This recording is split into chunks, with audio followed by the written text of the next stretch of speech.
रविवार दिनांक 29 जून 2025 ला चिथा नावाचं एक तामिळ मूवी बघितली. छान आहे. याच्यावरच आहे की आजकाल लहान मुलं कसे मोबाईलच्या याच्यामध्ये म्हणजे गुंतलेले असतात आणि त्याच्या आहारी जातात आणि त्याच्याकरता काही त्यांचं लक्ष नसते बाहेरच्या जगात आणि काही करून बसतात. आणि ह्या ज्या आजकाल रेप केसेस वाढल्यात, जे एवढे म्हातारे कोतारे कशी माणसं अगदी म्हणजे लहान मुलींना अगदी 8, 10, 12 वर्षाच्या मुलीवर अत्याचार करतात, त्याच्यावर बेसिकली आहे. तर एक दाखवलंय मुलगा, तरुण मुलगा आणि त्याची बहिणी आणि त्या बहिणीची मुलगी म्हणजे त्याची पुतणी, छोटी 8 वर्षाची पुतणी.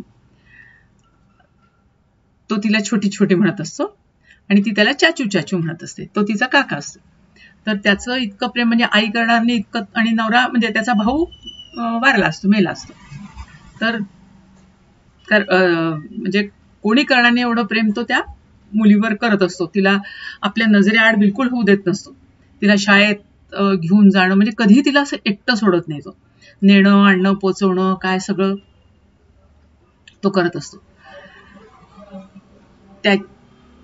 तर त्याची जी ही असते एक पूर्वी गर्लफ्रेंड असते 12वीत वगैरे, त्याच्यानंतर ती त्याला कधी दिसलीच नसते आणि तो याच्यामध्ये काम करत असतो म्युन्सिपाल्टीमध्ये, जे कचरा वेचक असतात किंवा साफसफाईवाले असतात त्यांचा सुपरवायझर म्हणून. तर अचानक त्याला ती बस स्टॉपवर दिसते आणि त्याच्यानंतर ती इथे जॉईन होते. तर तो तिच्याशी बोलायला जातो की बा आपण 12वीचा रिझल्ट करता भेटणार होतो आणि त्याच्यानंतर तू मला दिसलीच नाहीस. पण ती त्याला बिलकुल दाद देत नाही. नंतर मग एकदा असं होतं की मग हळूहळू त्यांचं क्लिअर होतं की बा माझा भाऊ वारला त्याच दिवशी, मला अचानक जावं लागलं म्हणून मी तुला भेटू शकलो नाही. मग बोलायला लागतात ते. आता इकडे हिची एक मैत्रीण होते त्या छोटीची शाळेमध्ये, आणि ती जरा थोडीशी बदमाश असते. चॅप्टर ती तिला तिच्याकडनं होमवर्क करून घे, हे लिहून घे, ते लिहून घे प्रकार चालू असतात. तर एकदा ती म्हणते की मी माझ्या बहिणीला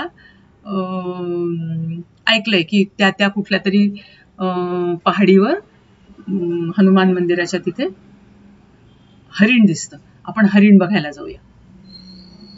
तर ही आधी नाहीच करत असते, पण तरी ती तयार होते. पण मग रिक्षात बसल्यावर ती विचार बदलते. ती म्हणते नाही तूच जा एकटी. आणि मग ती जेव्हा परत येते तेव्हा तिची हालत खराब झाली असते, म्हणजे थोडक्यात तिचा रेप झालेला असतो. आता ती काही बोलायलाच तयार नाही, काहीच नाही. ती छोटी सांगते तिच्या चाचूला की काय झालंय, तिला काही कळत नाही. म्हणून तो चाचू छोटीला म्हणतो तू शाळेत इथेच थांब, मी मोटरसायकलवर तिला सोडून येतो. आणि तो तिला विचारायचा प्रयत्न करतो पण ती काही सांगत नाही. आणि मग घरी आल्यावर जेव्हा सगळ्यांना कळतं की हे असं झालंय, तर सगळेजण ह्या चाचूवरच ब्लेम करतात की चाचूनीच असं काहीतरी केलंय. आणि तिच्याकडनं ते कन्फर्म करतात छोटीकडनं की हा तुला शाळेत बसवून एकटीला हिला घेऊन गेला होता ना. ती हो म्हणते. झालं, त्याला मारतात आणि पोलीसमध्ये देतात. आता ह्याचा एक मित्र पोलीसमध्ये असतो, मग तो त्याला म्हणजे हे देऊन सोडवतो. आता इकडे हिची हालत खूप खराब असते, म्हणजे रेप जिच्यावर झाला असतो छोटीच्या मैत्रिणीवर, हॉस्पिटलाइज असते ती. मग ती काही बोलतच नसते. हा आपल्या सारखा ती काही बोलली का विचारत असतो. तो सगळेजण आपले त्याच्यावर खार खाऊन असतात.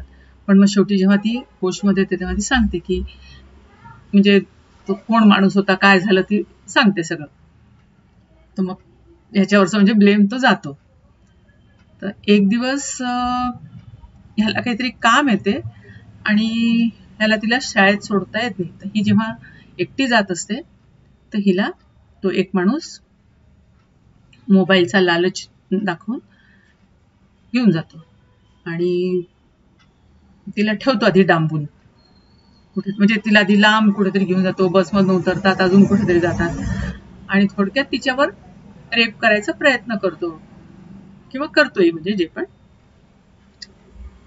आता हा चाचू अगदी वेडा पिसा होऊन जातो. मग इकडे शोध तिकडे शोध, विचारपूस कर सगळ्यांना. तर तेवढ्यात कोणाला तरी डेड बॉडी सापडते. मग ती डेड बॉडी पाहताना सगळ्या पोलिसांना काय झटकून टाकायचं असतं. तर ते म्हणतात नाही नीट बघ म्हणे, तुमच्याच मुलीची आहे छोटीची. हा म्हणतो ही छोटी नाही. तो म्हणजे म्हणतोच आपल्या मित्राला सांगून, तो पोलिसांना सांग ही छोटी नाहीये, मी शोध चालू ठेवणार.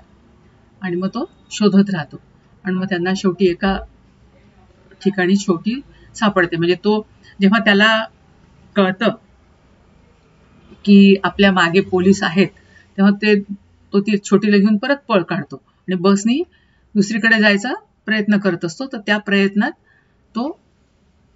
तो पळून जातो आणि छोटी सापडते. म्हणजे तर आता एक दुसराच माणूस पकडला जातो. आता ह्याचं डोकं इतकं खराब झालं असतं चाचूचं, की तो म्हणतो पोलीस काही हे देऊ दे त्यांना, शिक्षा फाशी काय, तो त्याला मीच मारणार. आता जेव्हा इन कॅमेरा कोर्टामध्ये हे होतं साक्ष, तेव्हा त्या हिला पण बोलवण्यात येतं, छोटीच्या मैत्रिणीला, कारण छोटी अजून सिरियस असते जरा. तर ती म्हणते की नाही हा नाहीये म्हणे, तो दुसरा आहे कोणतरी. तर सगळे याला समजावण्याचा प्रयत्न करतात चाचूला की अरे हा बदला घेणं म्हणजे काय तुला हे मिळणार आहे का, तुला तुझी छोटी चांगली व्हायला पाहिजे का नाही, आणि तू त्याला मारून काय पुन्हा तू जेलमध्ये जाशील, मग छोटीचं काय होईल सगळं. पण ह्याच्या डोक्यामध्ये ते खून सवार असतो. पण मग शेवटी त्याला सगळं समजावून सांगतात अरे तो हा माणूस नाहीये, तू त्याला का मारायचा प्रयत्न करतोय. आणि मग छोटी पण होशमध्ये येते आणि मग त्याची जी गर्लफ्रेंड असते, जी त्याच्याशी आधी बोलत नसते, मग ती पण सांगते की तू त्या दिवशी आला नाही 12वीच्या रिझल्ट नंतर, आणि माझा मामा आला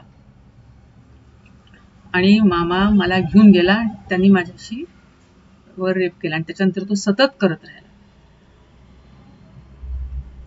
तर माझी काय अवस्था झाली होती, त्याच्यातनं मी आत्ता कुठे सावरलीये. तर आत्ता आपण लोकांना उभारी द्यायची, आपल्या लोकांना, आणि त्यांना नवीन जीवन व्यवस्थित चालू करायचं, काय बदला घेत बसायचा.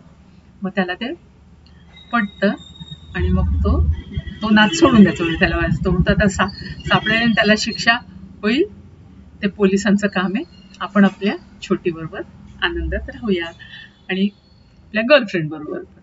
अशाच्यात तो सिनेमा आहे.